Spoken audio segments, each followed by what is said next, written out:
Alhamdulillahi Rabbil Alamin.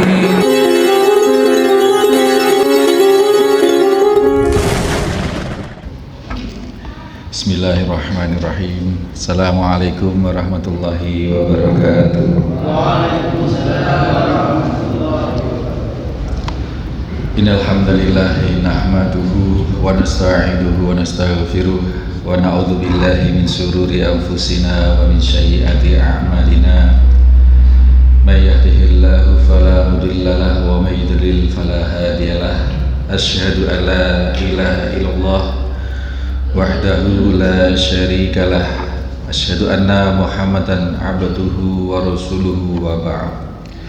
Hadirin hadirat bapak-bapak, ibu-ibu jamaah Masjid At-Taqwa Beringin Anom Panarukan Situbondo rahimani wa rahimakumullah, dan segenap mustami dimanapun berada yang menyimak kajian ini secara offline rahimani wa rahimakumullah. Kita sampai di hadis yang ke-33, di mana yang lalu kita telah membahas hadis yang cukup singkat dari Abu Hurairah, bahwasanya seseorang yang mendapatkan pahala kesabaran adalah seseorang yang ketika mendapatkan musibah ini dia tidak tasahud, tidak menggerutu, tidak menyalahkan takdir. Jadi tawarannya, kalau tidak bersabar ini berarti berdosa. Ketika mendapatkan musibah di saat kejadian, inna sabru inda sodmatil ula, kata Nabi di dalam hadis yang sebelumnya lagi, bahwa kesabaran itu dinilai sabar adalah ketika mendapat musibah langsung sabar.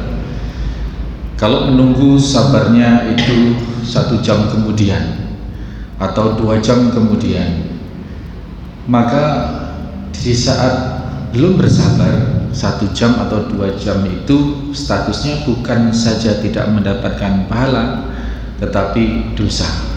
Ini bersabar, maka sangat penting bersabar, dan kesabaran yang tepat kata Nabi adalah di saat kejadian itu terjadi.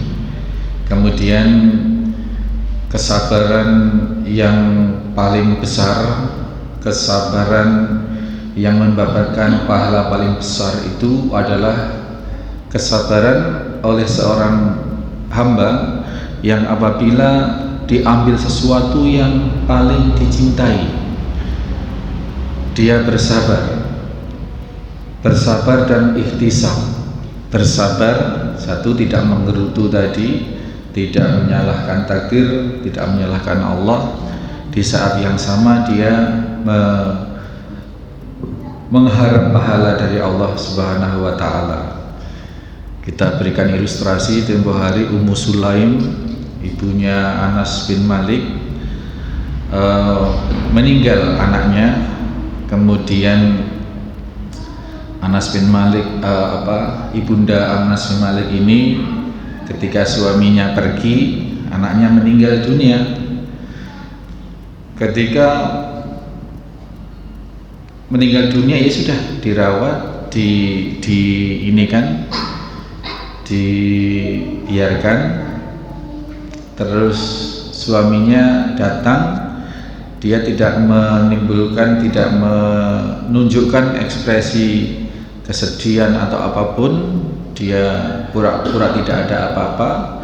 Bahkan ketika ditanya bagaimana kondisi anak kita, Ummu Sulaim menjawab, alhamdulillah dia sudah lebih tenang dari sebelumnya. Mungkin ketika suaminya ini pergi, ini anaknya mungkin panas atau lagi rewel atau bagaimana karena sakit. Tapi ketika suami ini pergi kemudian meninggal, kan sudah tenang, Pak. Sudah tenang. Tenang artinya menurut versi yang faktanya adalah karena sudah meninggal gitu. Tapi persepsi suaminya ketika istrinya menyatakan dia sudah lebih tenang dari ketika suaminya itu berangkat begitu. Ini persepsinya atau bayangannya dengan jawaban itu, oh enak, sudah lebih sembuh, terus lebih sirep itu panasnya, terus anaknya sudah tidak rewel dan sekarang tidur. Itu anggapan suaminya ketika mendapati istrinya menyatakan anaknya sudah lebih tenang, sudah tenang. Lalu apa yang terjadi malam itu? Malam Pak itu dibikinkanlah makanan yang enak. Ummu Sulaim ini justru berdandan yang rapi, lebih cantik dari malam-malam sebelumnya. Kemudian setelah makan selesai, kemudian mereka berhubungan suami istri bahkan. Lalu setelah itu kemudian ditanyalah suaminya, bagaimana pendapatmu wahai suamiku kalau ada seseorang dititipi barang tetangganya, kemudian suatu saat tetangganya itu mengambil kembali barang titipannya dan orang yang dititipi ini menolak. Pendapatmu bagaimana wahai suamiku? Oh ya tidak benar, namanya dititip barang ya harus kalau diambil ya harus dikembalikan. Nah, barulah Ummu Sulaim menyatakan bahwa sesungguhnya anak kita telah meninggal dunia itu. Ini dan ya seketika agak disalahkan, kenapa nggak bilang mulai tadi begitu kan? Jadi ini Ummu Sulaim merupakan potret seorang wanita yang sedemikian bersabar, yang padahal ditinggal mati oleh anaknya yang masih kecil, tapi dia bisa mengelola kesabaran itu dengan sedemikian rupa. Dia berharap pahala dari situ. Ini ilustrasi dari hadis yang sebelumnya, bahwasanya apabila seorang hamba diambil sesuatu yang paling dicintainya, kemudian dia bersabar dan mampu ihtisab, mengharap pahala, maka dia mendapatkan surga, mendapatkan al-jannah. Dinyatakan waktu itu bahwasanya orang yang meninggal, orang yang diambil sesuatu yang paling berharga, yang paling dia cintai, terus dia kemudian bersabar dan ikhtisab, maka tidak ada balasan baginya kecuali surga. Ini tampaknya sangat berat Pak, yang seperti itu. Ekspresi pertama ketika orang mendapatkan musibah pasti. Saya sudah cerita ya Pak di majelis yang di sini ya. Saya pernah Pak, dulu waktu masih ya punya anak satu kecil, Kak Jagat itu masih umur berapa itu, masih kecil sekali. Saya masih tinggal di Tegalfoto Pak, di Tegalfoto di kampus UNED sana. Posisi nyonya waktu itu masih belum lulus, saya sudah lulus. Saya bertandang ke teman di salah satu perumahan di sana, di utaranya kampus. Kemudian menjelang maghrib gitu Pak, menjelang maghrib. Di perumahan itu kan mepet-mepet gandeng Pak. Sebenarnya dengan jalan itu juga tidak ada halamannya, jadi jalan langsung teras gitu. Jalan teras, terus sebelah kanan teras itu ruang tamu. Saya di ruang tamu itu. Jadi sepeda di luar pagar itu, di jalan di luar pagar, tapi dekat sekali. Tapi saya duduknya membelakangi jalan gitu. Nah setelah menjelang maghrib, saya pamitan pulang, sepeda sudah tidak ada Pak. Seketika wah gitu. Kemudian oleh Pak Haji Muhajir yang saya tamu itu, saya diantar ya ke masjid dulu, terus ke Polres laporan begitu, terus mengantarkan saya pulang. Saya wah ini nanti ngomong apa di rumah itu. Nah, saya tenang-tenangkan, akhirnya saya minta diantar ke pasar dulu Pak, beli buah, beli apa begitu. Sampai karena laporan di Polres agak lama, sampai rumah itu ya habis sisa sudah. Sisa saya diantar, terus turun. Nah, mana sepedanya? Sepedanya dipakai, masih dipakai orang, dipakai teman gitu. Itu diantar. Jadi persepsi istri saya yang nganter tadi itu pakai sepeda saya, terus dia pulang pakai sepeda yang diantar itu. Ya sudah Pak, gitu. Seperti biasa lah, malam itu ya makan buah, cengkerama begitu. Baru besok paginya saya yang cerita itu bahwa ya terjadilah gitu. Ini apa? Mengkondisikan keluarga. Kadang keluarga kita belum tentu bisa menerima apa yang kita lakukan. Kayak Ummu Sulaim, belum tentu suaminya ini, karena bagi suaminya ini anak pertama. Ummu Sulaim ini kan ini bapak sambung. Anas bin Malik itu meninggal bapaknya meninggal. Jadi Malik punya istri Ummu Sulaim, kemudian punya anak Anas bin Malik. Kemudian Malik ini meninggal, Ummu Sulaim menikah lagi. Masya Allah, saya namanya lupa. Nah ini bapak sambung itu.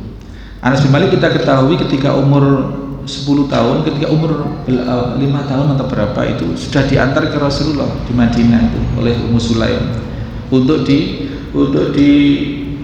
dijadikan apa, khodam istilahnya, abdi dalam, untuk membantu Rasul Sallallahu Alaihi Wasallam segala keperluan Rasul tanpa dibayar.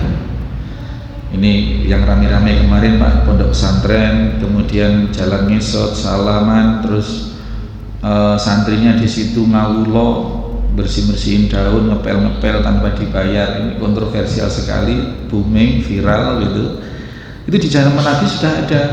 Ummu Sulaim mengantarkan Anas bin Malik yang masih ya 4 tahun 5 tahun apa sudah, untuk membantu semua keperluan Rasul. Sehingga Anas bin Malik ini di antara sahabat yang mendapatkan doa khusus dari Nabi.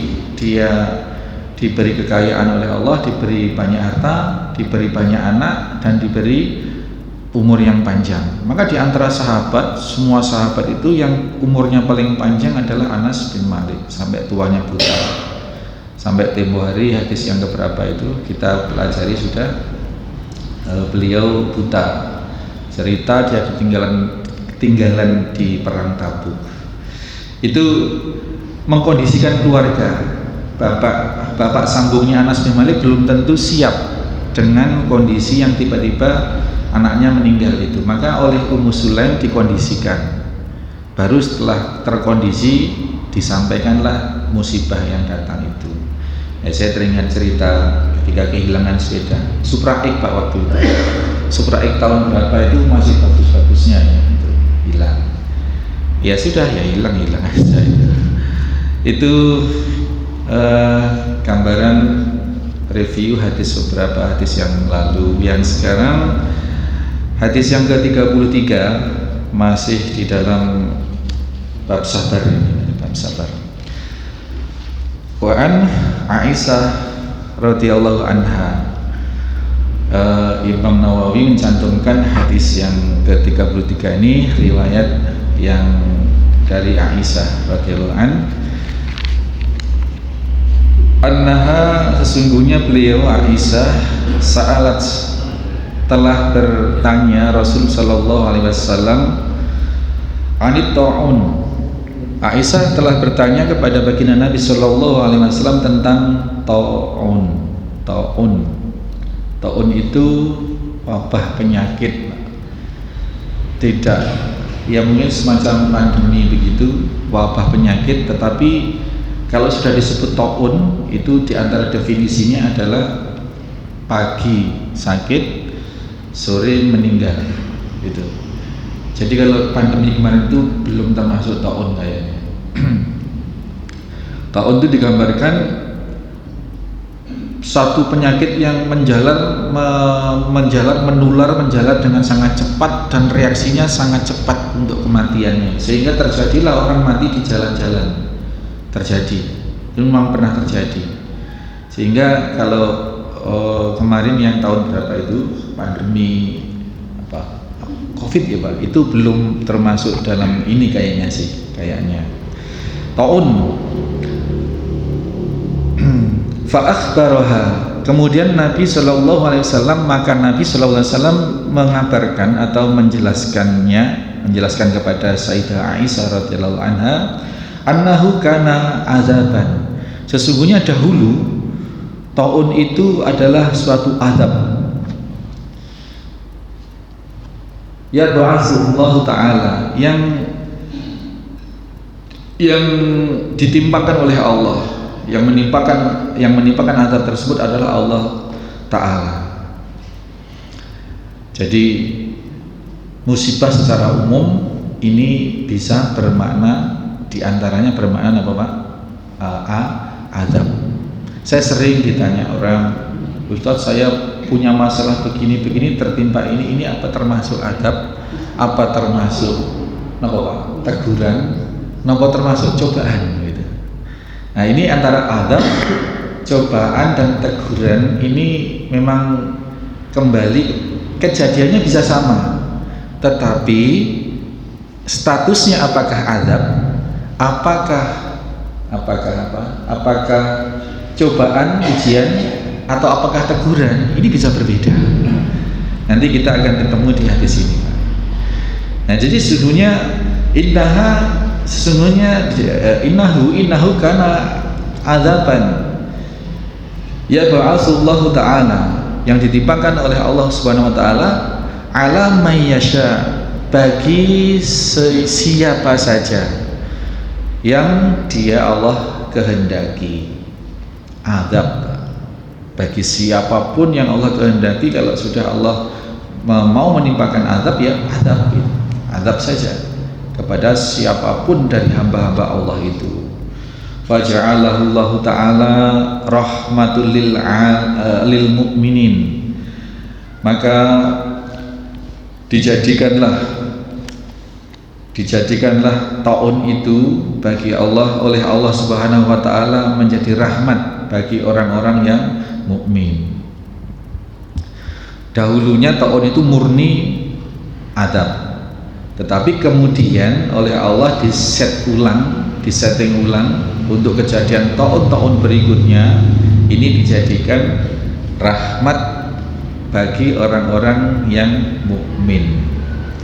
Falaisa min abdi yaqa'u fit ta'uni fayamkunu fi baladi, dan tidaklah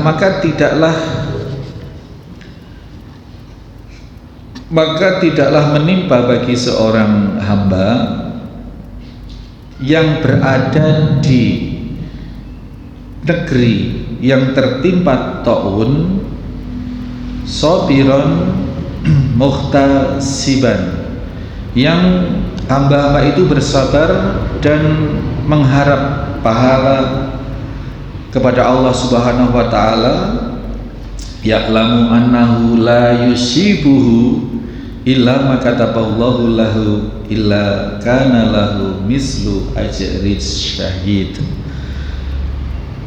dan dia bersabar mengharap pahala kepada Allah Subhanahu wa Ta'ala, ya, kecuali telah ditulis oleh Allah Subhanahu wa Ta'ala, ya. Dan dia meyakini bahwa kejadian taun itu adalah merupakan sesuatu yang telah tertulis di Lauh Mahfuz, ditulis oleh Allah Subhanahu wa Ta'ala. Tidaklah seorang hamba yang berada di negeri di mana negeri itu tertimpa taun, yang dia bersabar dan mengharap pahala dan yakin bahwa apakah akan terkena taun atau tidak terkena taun itu sepenuhnya karena telah Allah tuliskan, takdirkan itu. Illa kana lahu mislu ajri syahid, kecuali orang yang demikian itu mendapatkan pahala semisal pahalanya syuhada, orang yang mati syahid. Rawahul Bukhari. Ini sangat jelas kemudian Pak, bahwasanya satu musibah setelah ditetapkan oleh Allah Subhanahu wa taala, setelah diubah statusnya, taun itu tidak hanya sebagai azab tetapi adalah sebagai rahmat itu. Maka di situ kita bisa melihat klasifikasi. Kalau selama ini kita mendapati klasifikasi musibah itu ada 3, seperti yang kita sebut tadi, ada azab, ada ujian, dan ada teguran. Tapi yang keempat ini yang di luar nurul kita, justru sebagai rahmat. Sehingga sikap seorang yang mukmin itu ketika mendapatkan musibah ini harus introspeksi. Yang pertama, apakah musibah ini sebagai azab bagi saya? Apakah sebagai ujian bagi saya, teguran bagi saya? Apakah sebagai ujian bagi saya? Apakah sebagai rahmat? Ini yang sering, yang keempat ini yang sering tidak dipahami oleh sebagian besar kita. Adanya kalau musibah itu ya 3 itu, adab, kemudian teguran, kemudian ujian itu. Padahal ada opsi keempat, yakni rahmat. Sehingga sikap kita yang pertama kalau itu berupa adab, ya berarti menandakan itu hukuman. Berarti seseorang yang diadab oleh Allah itu adalah seorang yang memang sudah mendapatkan kemarahan dari Allah Subhanahu wa taala. Maka opsinya apa? Sikap yang harus dilakukan. Kalau sudah mendapatkan azab, ya bertaubat, minimal beristighfar, kemudian menemukan apa penyimpangan kita di sisi Allah Subhanahu wa taala, kita sesali, kemudian kita berazam untuk tidak mengulangi dan menyusuli kekeliruan itu dengan kebaikan itu. Maka keburukan yang telah lalu itu akan terhapus. Wa atbi'is sayyi'ata tamhuha. Jadi ittaqillaha haitsuma kunta wa atbi'is sayyi'atal hasanata tamhuha. Bertakwalah dimanapun berada dan ikutilah itu keburukan itu, kesalahan itu dengan kebaikan, maka niscaya akan terhapus. Ini kalau statusnya sebagai azab, berarti yang diberi azab itu orang yang sudah mendapatkan al-ghadabi minallah, kemarahan atau kemurkaan dari Allah Subhanahu wa taala. Senyampang masih punya kesempatan, azabnya itu tidak menewaskan. Ini kalau seseorang mau bertobat, ya alhamdulillah gitu. Jadi kalau kita mendapatkan musibah, yang paling pertama itu kita berendah hati di sisi Allah Subhanahu wa taala, ini kesalahan saya, maka langkah pertama adalah istighfar. Demikian pula dengan teguran, kita sudah berupaya baik, kita sudah mengistiqomahkan sholat berjamaah, kita berupaya menjalin hubungan baik dengan sesama gitu. Tapi qadarullah masih ada sesuatu yang Allah timpakan yang di luar harapan kita dan harapan secara umum manusia itu. Maka ini bisa bermakna teguran. Berarti kita masih di dalam upaya kebaikan kita itu, kita barangkali masih tergelincir ke dalam ghibah, ngomongin orang, kemaksiatan misalkan, masih belum ngeh apa yang kita lakukan ternyata termasuk riba misalnya, seperti itu. masih gadi sawah gitu toh, masih macam-macam yang sebenarnya informasi sudah kita dapat, tetapi kita belum bisa atau belum kita tinggalkan. Barangkali itu teguran dari Allah Subhanahu wa taala. Maka kita introspeksi, kita bermuhasabah apa yang salah dalam diri kita evaluasi. Nah, kalau bermakna ujian, kalau ujian ini bagi seorang yang sudah betul-betul berupaya baik, sudah berupaya meniadakan semua yang dilarang oleh Allah dalam diri kita, tetapi masih ada peristiwa-peristiwa yang berat sekali yang menimpa. Ini Pak, ini sangat-sangat bisa terjadi. Dan berita baiknya, ketika Allah akan mengangkat derajat seseorang, maka seseorang itu diberi ujian. Nabi Ayub alaihi salatu wassalam kurang apa? Beliau seorang nabi, kaya raya, anaknya banyak, istrinya banyak. Istrinya banyak.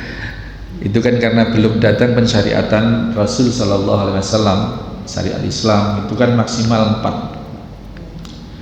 Tapi saya heran, di zaman ini ada, tidak usah saya sebutkan namanya, tempatnya, tetapi real ada Pak. Gara-gara dia oleh gurunya diancam. Begini Pak, ada seorang guru yang dianggap mursyid terkenal begitu, ya di Jawa Timur. Saya lokalisir lah di Jember gitu. Sangat terkenal, terus santrinya bahkan buka semacam kalau saya bilang bukan pesantren Pak, karena di sana itu tempatnya orang suluk, tempatnya orang apa begitu, semacam pertirakatan begitu, di mana-mana pakai nama sebagaimana nama yang di pusat, yang di Jember gitu. Nah, di antara santrinya ini jadi orang buka seperti itu di daerah Kuningan atau di mana sana di Jawa Barat.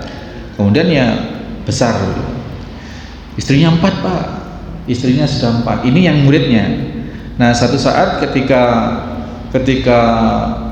ada semacam apa begitu, haul apakah pertemuan semua cabang atau apa itu, diancam oleh gurunya ini, kalau sampai si fulan ini nanti menikah lagi 5, ini sudah melanggar syariat, saya cabut karomahnya. Gurunya bilang gitu, saya cabut karomahnya. Oh, berarti yang berhak memberi karomah itu berarti ini gurunya ini. Nah, muridnya yang sudah punya istri 4 ini Pak, ini bukan terus apa, tetapi dia malah gagah. Saya akan buktikan apakah guru saya ini bisa mencabut karomah saya apa tidak gitu. Akhirnya dia rapat sama ke-4 istrinya, ayo kita buktikan gitu. Akhirnya disepakati, ya sudah, nyari istri ke-5 gitu. Nyari istri ke-5 dalam rangka apa? Ingin nampar gurunya. Dia meyakini Pak, kalau karomah itu bukan dari gurunya gitu. Karomah itu dari Allah. Dia yakini. Di satu sisi dia meyakini ajaran-ajaran Allah yang benar seperti itu, di sisi lain dia ya itu tadi akhirnya beristri ke-5 gitu. Dan dia bangga kepada murid-muridnya yang Kuningan ini, yang asalnya juga orang Jember, itu bangga menceritakan itu. Ternyata juga tidak tercabut karomah, saya tetap punya pengikut banyak, saya tetap harta saya juga sangat banyak. Nah ini apa?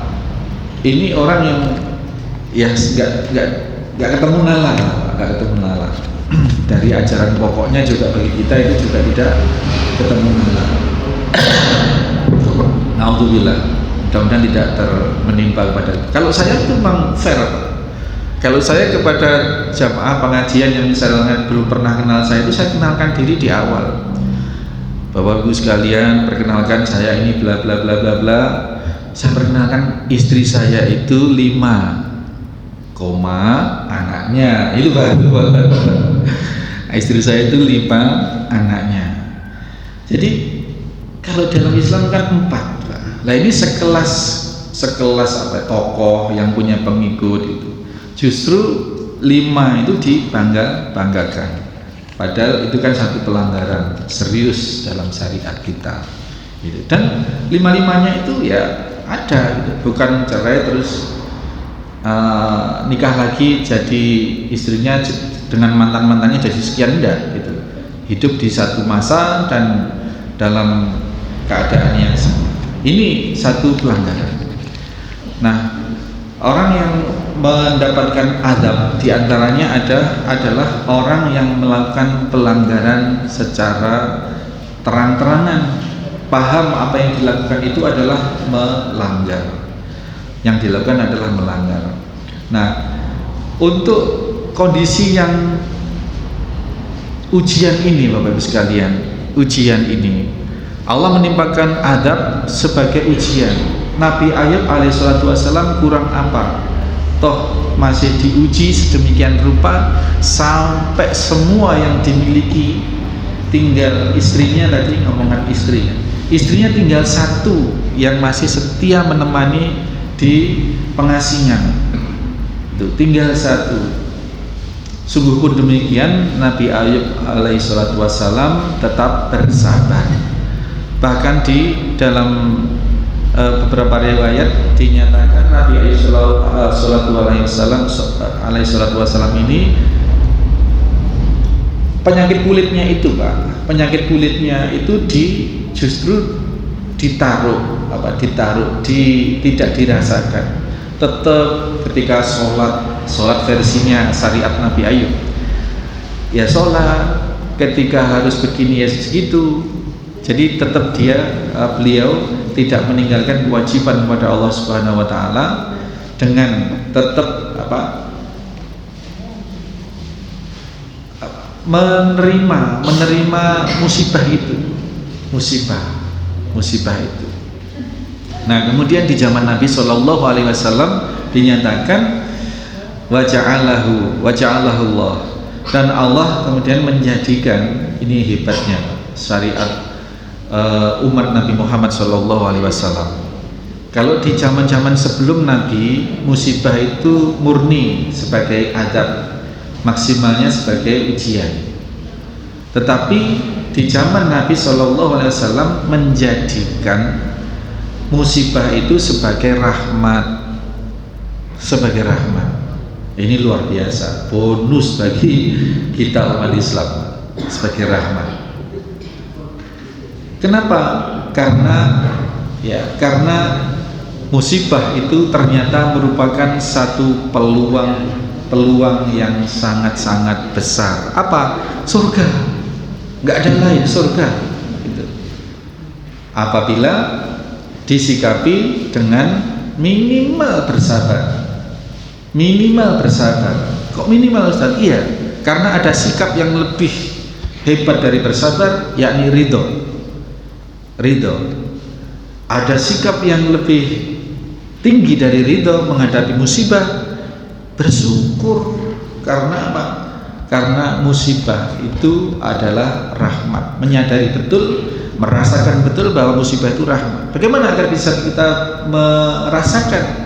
Ya, kita ilmui bahwa musibah ini apabila kita menyikapinya dengan sabar, dengan benar, tidak tasahud, tidak berbuat negatif, tidak berprasangka negatif, kemudian mengharap pahala dari Allah Subhanahu wa taala, berharap janji Allah, mempercayai, meyakini janji Allah, dan kita berharap mendapatkan keberkahan dari musibah itu, maka musibah itu akan menghasilkan, merupakan satu pintu mendapatkan surga. Bahkan kelak di hari kiamat itu, Pak, ada 2 golongan. Di antara 2 golongan itu adalah golongan ahlul musibah dan ahlul afiyah. Ini sudah pernah dengar ya, Pak? Jadi ada di antara kelompok itu golongan ahlul musibah, orang yang selama hidupnya ini banyak mendapatkan musibah dan dia mampu bersabar. Jadi ini harus dirangkai kata ini, Pak. Harus selalu disambungkan musibah yang dia bersabar atas musibah itu, ini baru mendapatkan satu kebaikan dari Allah. Jadi tidak benar dapat musibah terus kemudian menyesali ngok-ngokan dengan musibah itu, kemudian terus tergolong dalam ahlul musibah. Tidak, itu berarti orang yang tidak sabar, ya di dalam dia terjerumus dalam kelompok orang-orang berdosa yang tidak bersabar. Ahlul afiyah ini adalah orang yang sepanjang hidupnya sangat minim atau bahkan tidak pernah diberi karunia sakit. Apa ada, Ustaz? Ada.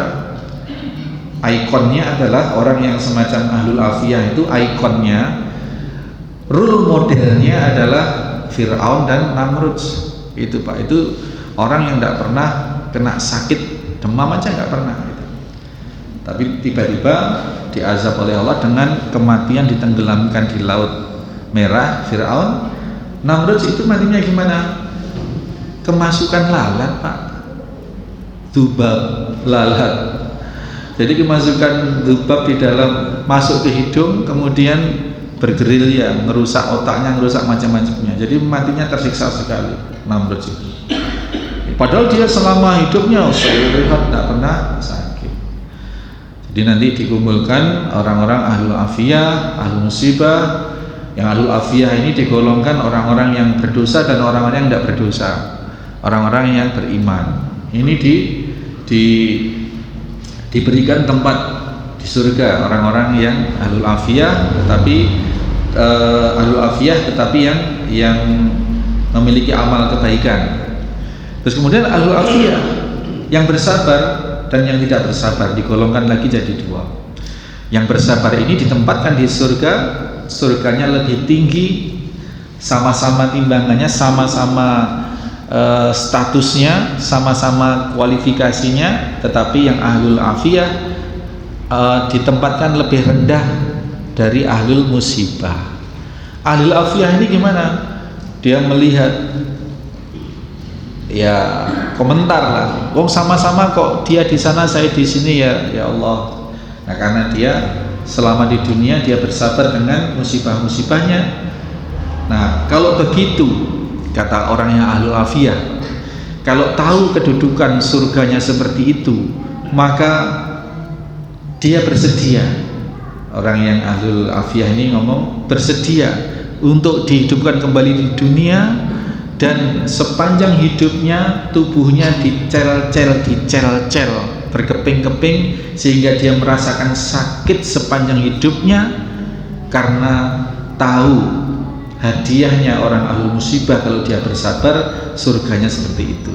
Ini Pak, jadi ini menunjukkan satu pengajaran bagi kita bahwa kalau kita kena musibah, kita kena sesuatu yang tidak kita harapkan dan memberatkan kenyataan kita, kita ingat pada potensi-potensi kebaikan, potensi-potensi surga yang disediakan di dalam setiap musibah kita, maka kita akan mudah, insya Allah akan lebih mudah, minimalnya bersabar, minimalnya mampu bersabar. Syukur-syukur kita bisa ridho kepada Allah. Ridho, Pak, ridho. Ya Allah, aku ridho dengan segala yang Kau tetapkan atas diriku. Hari ini Engkau berikan musibah. Berilah aku taufik kekuatan untuk bersabar dan ridho kepadamu, ya Allah. Ridho, kalimat-kalimat atau pernyataan sikap seperti itu, Pak, nanti akan membuahkan satu pengakuan keridhaan dari Allah SWT. Di dalam surat Al-Fajr, ya Tuhan nafsul mutmainnah irji'i ila rabbiki radiyatan mardiyah. Wahai jiwa-jiwa yang tenang, kalau orang di dunianya ini sudah terbiasa ridho kepada Allah, pada sesama manusia, maka dia jiwanya akan tenang, insya Allah meninggalnya husnul khotimah juga, dan nanti dipanggil oleh Allah, disuruh masuk ke dalam kelompok hamba-hamba Allah, ya, dengan bergabung dengan hamba-hamba Allah dengan penuh keridhaan dan diridhoi oleh Allah. Ini penyikapan terhadap sabar yang ridho. Kalau bersyukur ya Masya Allah, kalau mampu bersyukur tadi, alhamdulillah, dengan diberi sakit maka mampu lebih banyak bisa berzikir kepada Allah, nah, mampu lebih banyak bersedekah, mengeluarkan harta, mengeluarkan segala sesuatu untuk dalam rangka berobat, sedekah. Alhamdulillah mampu memberikan lahan pahala bagi sanak kerabat yang besuk, yang nyambangi, keluarga yang ngerawat. Jangankan ngerawat orang sakit, keluarga yang sakit, saudara yang sakit, sedangkan menjenguk saja, menjenguk orang yang sakit kemudian mendoakan. Kalau dia menjenguk di pagi hari, maka Allah mengutus 70.000 malaikat. 70.000, bukan 70 saja, bukan 700, 70.000 malaikat untuk mendoakan ampunan dan kebaikan bagi orang yang menjenguk orang sakit dan mendoakan kebaikan tadi itu sampai sore. Bayangkan, kita jenguknya mungkin hanya 10 menit, 15 menit. Jenguk orang sakit itu nggak usah lama-lama Bapak Ibu sekalian, karena orang yang sakit itu kan butuh istirahat, butuh ini. Sebentar tetapi berkualitas. Apa kualitasnya? Datang berempati dengan kata-kata yang baik, jangan nakut-nakuti. Jenguk orang sakit sambil ngomong, yang si sana teman kita kemarin 2 hari seperti ini mati. Oh, ini nakut-nakuti Pak. Jenguk orang sakit seperlunya, Masya Allah, yang mudah-mudahan diberi kesabaran, dipahala, Insya Allah ikhtiarnya akan mendapatkan kebaikan dari. Jangan lupa sholat. Kalau mendapatkan musibah sakit harus tetap sholat. Harus tetap sholat dengan sholat yang sudah mendapatkan rukhsah, dengan keringanan, bisa dijamak, qasar, bisa tayamum dan seterusnya. Ini pagi jam 9 atau jam 8 nyambangi ya 15 menit 10 menit, tapi fadilahnya Bapak Ibu sekalian, kita yang nyambangin ini hanya 10-15 menit didoakan oleh 70.000 malaikat, didoakan kebaikan, ampunan di sisi Allah Subhanahu wa Ta'ala sampai sore. Kalau jenguknya di sore hari, maka 70.000 malaikat yang dikirim oleh Allah tadi mendoakan kebaikan dan ampunan buat kita sampai pagi hari. Padahal kita jenguknya cuma sebentar gitu. Nah, ini satu peluang-peluang besar. Maka ketika mendapatkan musibah, sakit misalnya, bersyukur saja, karena dari sebab dia sakit, kita sakit, mampu memberikan lahan yang sangat luas bagi siapapun dan membuka lahan kebaikan bagi kita sebanyak-banyaknya. Kalau masih tidak sakit Pak, pagi, siang, sore, malam kegiatannya muter gitu. Tegaklah ingat Allah itu kalau pas waktu sholat berjamaah, zikir sebentar. Tapi kalau sakit sepanjang hari, sepanjang malam, berbaring di ranjang rumah sakit atau di ranjang di rumah misalnya, itu lebih banyak kita bisa punya kesempatan untuk berzikrullah, mengingat. Ya kalau tidak wiritan, ya mungkin murojaah, apa yang dihafal diulang dan seterusnya. Itu mampu mengevaluasi apa yang telah kita lakukan, dan kalau nanti sembuh bagaimana kita mau menyusun langkah-langkah baru. Dan kalau sakit kita ini, musibah kita ini, ya Allah, apabila ini terkurang maka kami beristighfar padamu, berilah kemampuan untuk kami kembali, tampakkanlah yang hak itu hak, yang batil itu batil, sehingga kami bisa terpelihara untuk tidak masuk ke dalam kebatilan dan bisa menjaga diri di dalam jalan yang hak dan seterusnya. Nah, seperti itu peluang-peluang ketika musibah itu dijadikan rahmat bagi orang yang mukmin, dan ini hanya terjadi di umat Nabi Muhammad SAW. sallallahu alaihi wasallam. Ini kemudian kalau berada di negeri yang terkena taun, seseorang hamba yang berada di negeri taun ini disyariatkan untuk tidak keluar dari negeri yang terkena taun tersebut dan mencegah orang yang dari luar negeri yang kena taun itu untuk masuk. Jadi semacam melockdown itu, Pak, betul itu, melockdown. Kita kemarin COVID itu juga terjadi lockdown. Ini apa? Guna melindungi orang-orang secara ilmu kesehatannya atau ilmu sosialnya. Orang yang terkena di negerinya ada taun itu harus bertahan di dalam dengan penuh keyakinan bahwa kalau saya tetap ada di sini, saya tidak ngungsi. Karena apa? Taun ini kan makhluk Allah. Jadi makhluk Allah semacam peluru ya, akan menembak siapa, akan menimpa siapa, ini sepenuhnya atas kendali Allah Subhanahu wa ta'ala. Saya sudah berusaha menjaga kebersihan, sudah berusaha menjaga makanan agar tidak terjangkit suatu penyakit, tetapi apabila kita masih terkena penyakit, berarti memang Allah menghendaki saya terkena penyakit. Dengan keyakinan seperti itu, Pak, tetap berada di tempat, tetap berada di negeri, di tempat di mana taun itu mewabah, dengan penuh keyakinan saya termasuk orang yang kena taun, terserang atau tidak, ini sepenuhnya sudah Allah rencanakan, sudah Allah tulis. Dia bertawakal di situ. Bersabar berada di dalam kondisi yang tidak nyaman, di mana lingkungannya terkena taun begitu, atau bahkan dirinya sendiri, dan satu keyakinan ya, bersabar dalam rangka apa?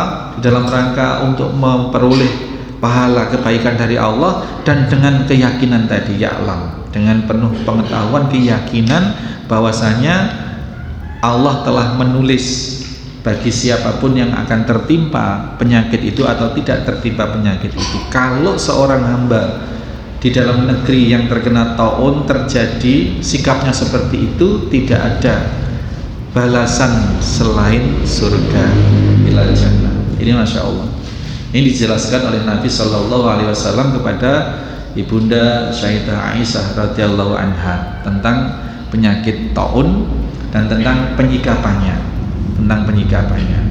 Jadi tidak benar, Pak, ketika terkena taun atau di katakanlah pandemi kemarin, terus berupaya mau keluar, mau apa ya? Kan kalau pemerintah kemarin kan mewajibkan apa di rumah itu, Pak, apa dulu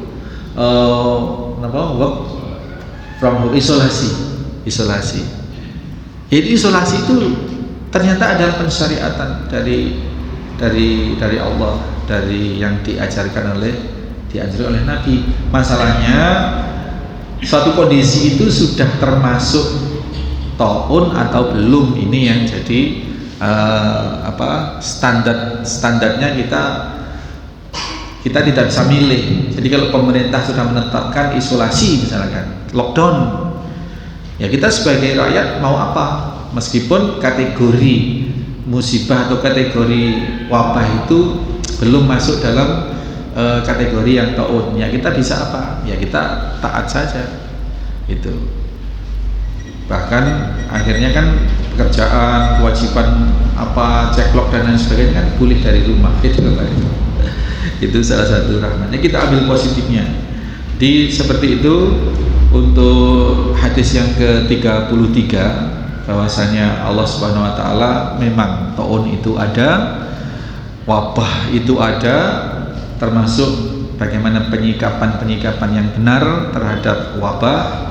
Ini sekalian kita diberi informasi gaib oleh baginda Nabi dari Allah Subhanahu wa taala, bahwasanya taun tidak hanya melulu musibah atau adab, tetapi justru di situ ada potensi rahmat.